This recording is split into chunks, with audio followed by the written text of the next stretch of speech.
Good morning, this is Pixie. Did another video. Yeah, what I do is I talk a little bit about Ormus. This bloody van or something. Where's that van going? Yeah, so all these cars are coming out and trying to move.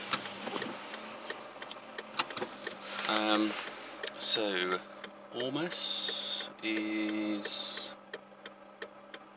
derived from sea salts, normally, or salts anyway. Basically, the history is rare minerals are found in salts and natural salts. So the seawater, for instance, does have gold in it and other elements. That's it. Okay.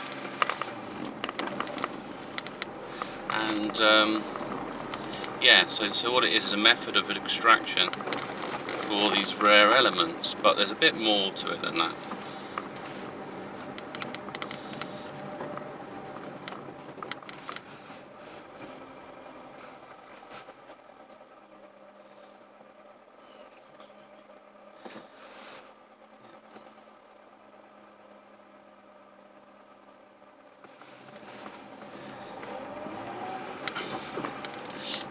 I was just waiting for somebody to get into their car. It looks like she just rolled out of a hedge or something, I don't know. First she put a dog in the back seat and then she slowly climbed into a car.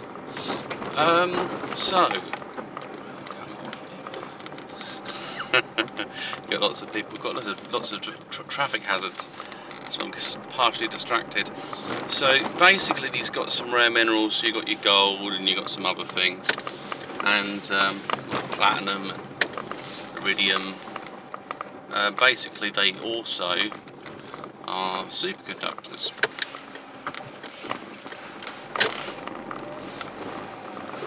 So like things like copper and gold, it's quite good putting electricity through, and why others that cause sort of don't allow for this kind of movement are your sort of insulators.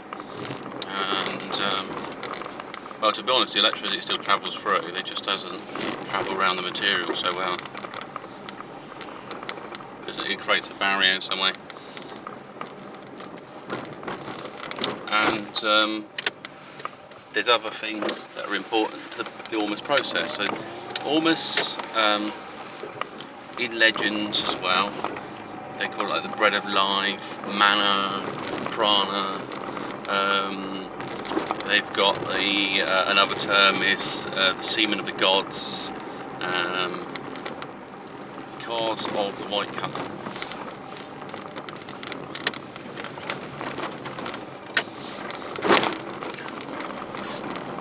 Bloody hell, what a pothole that was. So the Ormus, I'm up knackered today, has a lot of different names describing the similar or same stuff.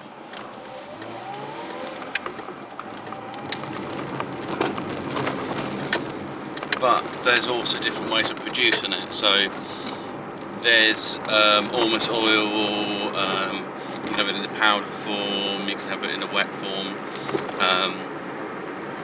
and the other thing is that it tends to have a slight kind of, because it's made from salts, it's got a slight salty taste to it, and that's probably why they give it that name, the other name I just mentioned. And it seems like a lot of things have a lot of energy. I mean, colours of food are quite important as well. So this is why people say eat your greens. They're eating some green frequencied food, that's what it is. Because each of the colour bands also have different types of energy in them. So you know, like if you want to sort of combat, if you want to combat your moods or something, or you're feeling a bit sort of a bit down or whatever it might be, But especially around the winter time, they say to have sort of like your summery fruits. You have things like orange and red, and you get like tomatoes and peppers and things you can come across that normally you might get in summer here, but you might want to get in a different country. But you can have red things like red berries and stuff like that here, cranberries, all them sorts of things. So they're more the summer fruits are they're a stimulation for if you've got like this low energy levels.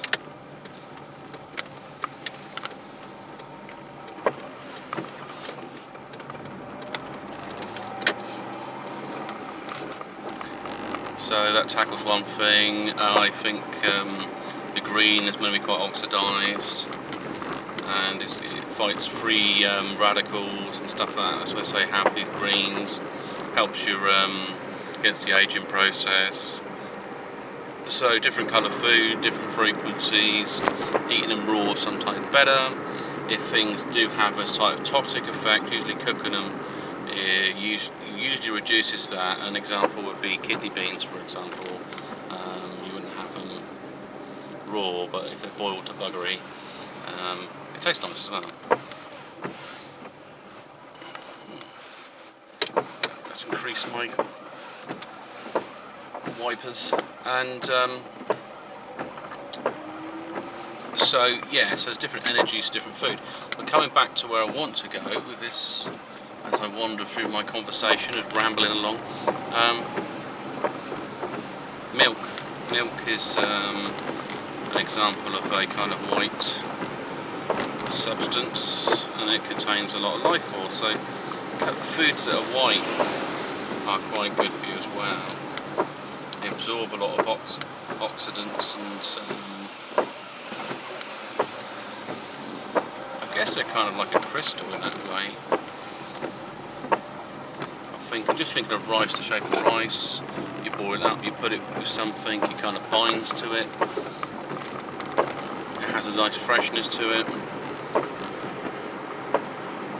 So it's kind of a fresh and pure colour.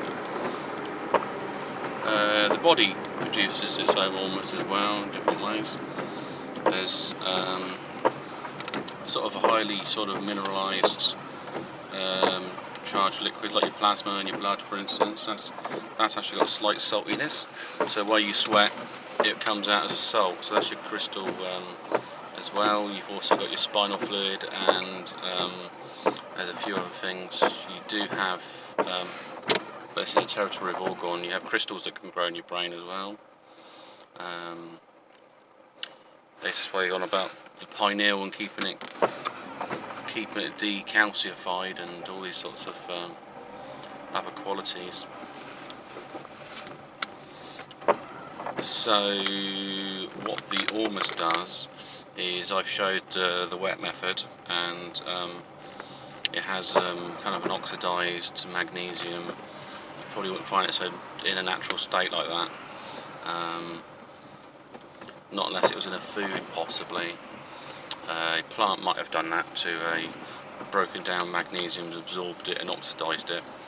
And the human is basically we're deficient in certain minerals, and in the industrialisation of farming and things like that, basically stuff like your grasses, the bacteria in the soil that would normally break down minerals, make it easy for the plant to absorb, take up, is basically compromised. It's fine actually, it's fine.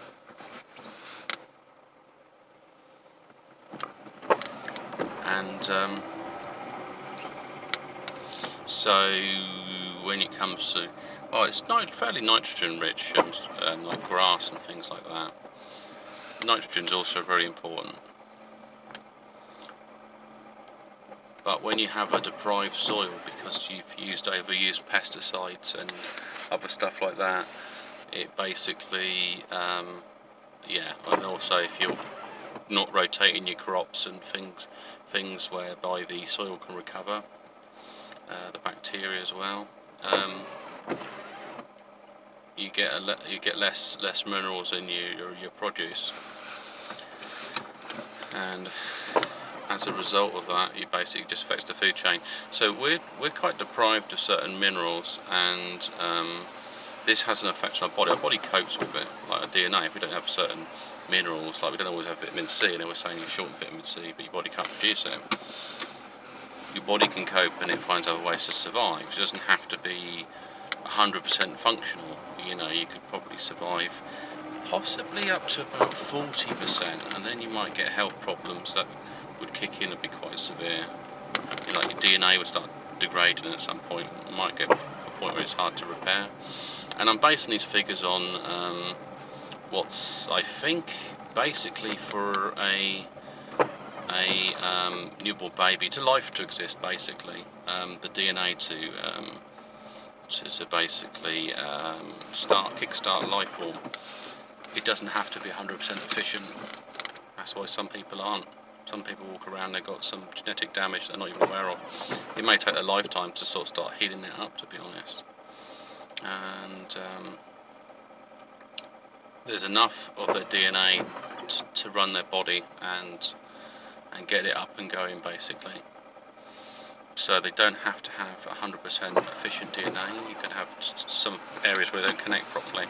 But when a person regenerates, if they have the right materials, the body will, the DNA will start to repair itself, or find ways to sort of fix the problem, because it's like nanotechnology.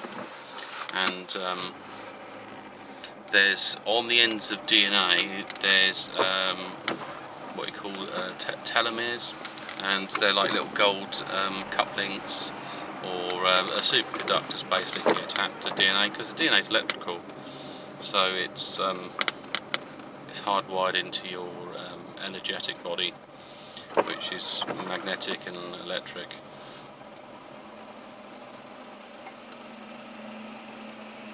So these minerals like copper and iron and stuff exist in the body. That's how that kind of works. And with an Ormus, if you've got these sort of like supercharged elements, they can be in a different state when they're kind of oxidized, and they're produced under a condition whereby they're probably demagnetized as well, depolarized. They call a high spin state, and these are called the monatomic type elements.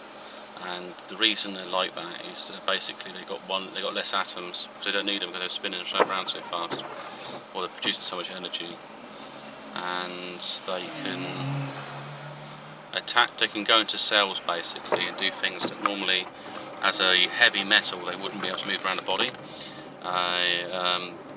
Sometimes within the human body, you have an oxidized type element, and when it carbonates, it can turn into a heavy metal. Example could be that silver.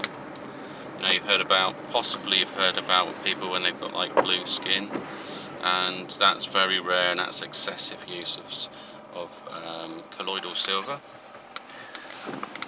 And the UV sunlight, because once it's in the cells, or it's in the dermal layers of your skin, the upper dermis, with the UV light, it basically breaks it down. It releases the oxygen side of it, and then it just binds and turns itself into this. It's a more metallic form, so it goes from a light metal to a heavy metal.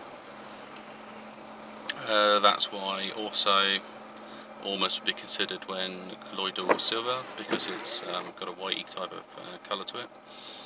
These are all indications of oxidization. If you think about the blood, it's basically like a rust, the red colour of it, and it's around this relationship to oxygen. So that's one part of it, and these minerals are taken up and used by the cells. They help the DNA. DNA repairs itself, and basically somebody might have been all their life running at about 70% of their DNA, and then they suddenly get kickstart to about 80. they find a big difference. So the health improves. They might develop some upper abilities. Because we're only using a small percentage of our actual for the full range of abilities. And what they say is, oh, due to evolution, we don't use them or something like that. And it's partly to, if you don't use it, the body will less use it, basically, there's less need for it. But it's still there waiting to be activated. Even your organs, there's some extra organs in the human body that don't actually have a main function. In a different environment, we would. This is where we're quite adaptable as a species. I mean, it might take a while, but we could live in, say, a more harsher environment. Like, you know, live on Mars or something like that. And the other thing I mentioned was magnesium. Magnesium is used in a hell of a lot of the body's different processes, and you won't get it in such a high amount. So what you do, it's like basically, if you think about a car, you can put in crap fuel in it, you still get to where you want to go. Or if you put some high quality grade fuel, you can get there a lot quicker, and you'll be more efficient. So with magnesium, there's over 100 different processes it's used in the body. It also causes vivid dreams, allows people to remember their dreams, and when you take these minerals that have superconductive abilities and you have a load of other things that you're deprived of, you're given, your body kind of goes into a different state, and your hemispheres of your brain resync, which is quite important because it's been used with certain sound technology, and when both of your sides of your brain sync, your body can hear and do a lot of things it wouldn't normally do. So when your thinking power is sort of divided into different areas of your brain, that's how they say that, oh yeah, this area does such and such. Actually, it's not really. I think you can probably process on both sides. There isn't special locations in the same way. There are regions that deal with areas, but when your brain's more healthy, the computing power gets divided into other sections of the brain. Otherwise, you have a very dependent areas of your brain for function, and it puts you at disadvantage. So your brain basically goes through a resync, and you will, at first, electrical activity will reduce in your brain, so you might feel a bit tired or whatever, and then within about half an hour it'll kick back in. But most people, when they take they do like a brain scan, because they've done a lot of left brain thinking, like need to remember this and do that, and so this kind of dominates most human brains, and as a result they are a little bit detached from the creative essence of them. While some people, such as myself, are kind of more right-sided, more creative and stuff like that. Not more creative than a person can be, just more, it's more of a natural incline towards that. But with the resyncing, the brain ends up using areas it wouldn't normally use, and so people have quite spiritual experiences. Some people start seeing auras and other things, but I think these are natural abilities, they're just buried away, and so people also become creative and they feel like they're more in touch with themselves, and they develop these kind of spiritual feelings, or lots of different potential change. It depends on the person really, but a lot of the magic's on the inside. It's not just like put Ormus near you and it's all sort of magical. The high spin stuff is quite interesting in the monatomics. There's somebody looking into things like you can use it to levitate, and there's talk about something that's in a high spin state. Because it spins so fast, it can cross different dimensions as well. So with your physical body, you might have elements around it that actually you can't see, but are actually a different dimension. So at some point, you might exist as something completely different. So you might look like a giant ball or something. And but I guess that's true with things like the chakra systems. They are crystals that are attached along a spine, along a chain, and how a fetus develops.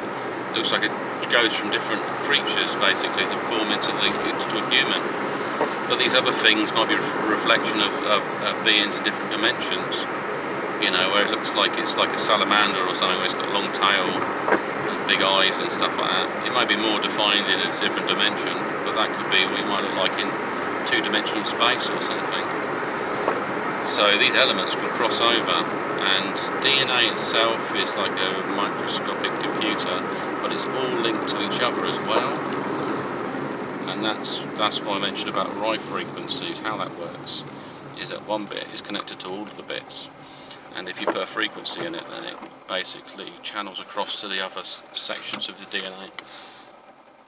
So trying to put a summary on Ormus is that it just basically gives your body what it needs and allows it to resync itself and maybe reset itself in certain ways. And what usually people do is they take Ormus for so long and then they take a break, because like anything, I don't know if there's an excessive amount.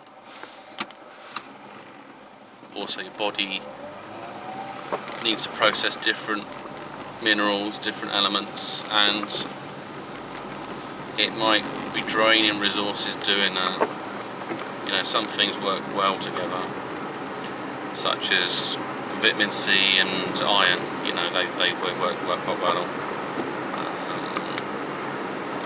Another thing as well, because the Ormus I showed earlier, it was with caustic soda or it's lime or sodium hydroxide. Now, sodium hydroxide is it's dangerous when it's added to water because of the hydrogen. But once it basically breaks down, it turns itself into something like baking soda. So it doesn't have any sort of harmful effects. As long as the pH is neutralised, it won't do you harm. But however, it has a kind of cleaning type agent as a detergent. So in the body, a natural detergent will clean out fat and stuff that get caught up in your veins, and alkaline the stomach, and you know, basically acid causes disease. But you need acid, and you need an acid process to break things down.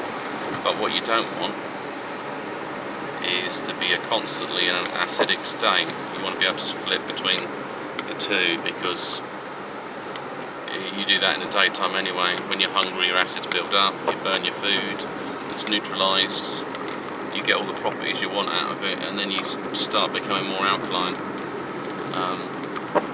while your body weight still remains acidic, and the acid then feeds things like bacteria, which basically pass out of your poop, and so you've got a lot of E. coli, is that right? I think so, in your stomach, but it's not the other stuff. There's lots of different types of E. coli, so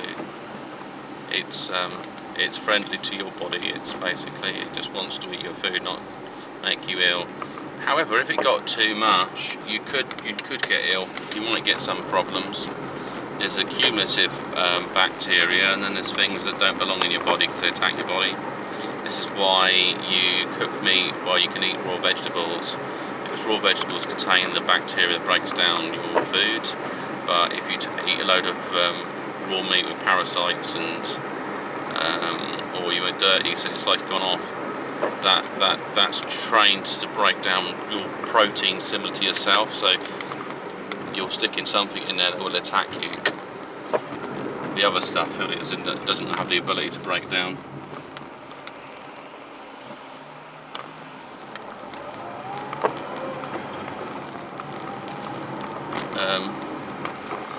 Your muscle tissue and stuff like that in your body. There's also things that the human body can't digest in the plant world as well. And plants benefit massively from Ormus. In the process for their DNA, magnesium is a prime source, because iron is a part of ours in our hemoglobin, but in the plant's blood, I think it's magnesium in the sort of cellular fluids. is a key source. So you give that. If you give them the right dosage, you can get a massive plant out of it. That's why they've got these super large walnuts and things like that produced with Ormus. You can find it on the internet. There's plenty of stuff about how they got bigger. I'm trying to think of anything else that's quite important. So yeah, I mean, you can play around different minerals. As you see, if you can oxidise it, your body can absorb it. If your body doesn't like it, you can get rid of it as well. So it's not like the end of the world. But if it's in a certain state, you might find it hard to get rid of it, and it could accumulate in the body. But the other thing is, like I mentioned, with the sodium hydroxide, is in its weakened form. It's kind of like pH is down to something reasonable for our bodies. If it comes across things, it just try to break them down, heavy metals and stuff in the body. So yeah. Right, I think that's it on Ormus, and I'll speak to you soon.